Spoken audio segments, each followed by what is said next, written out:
Well, Marissa and Tom, as you noted, this event was nominally about lowering the cost of prescription drugs, but there's another context here as well. This was likely the last visit that President Joe Biden will make to New Hampshire as sitting president of the United States. As such, there were a lot of familiar faces here, a lot of longtime Joe Biden allies, New Hampshire Democrats in the crowd today, and also members of the congressional delegation who are not running for re-election. Now, part of the Warmack Act for the president was Senator Bernie Sanders of Vermont, who was right at home railing against big pharmaceutical companies.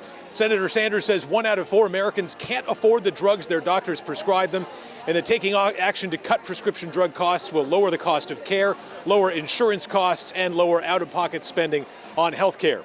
When the president took the stage, he covered a lot of the same ground, and even though this was an official White House event and not a campaign event, he couldn't resist taking a shot at former President Donald Trump, going after his former opponent on the issue of health care. I'm trying to be a very good fellow. I'm not letting my Irish get the best of me. But my predecessor, the distinguished former president, he wants to replace the Affordable Care Act with what he refers to, a concept of a plan.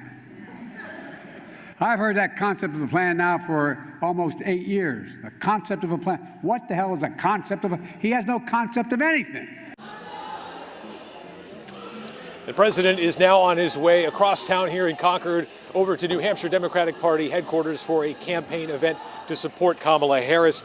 He's expected to depart the state in about an hour, but again, this is likely the last time we see Joe Biden as president of the United States here in New Hampshire. Live in Concord, Adam Sexton, WMUR News 9.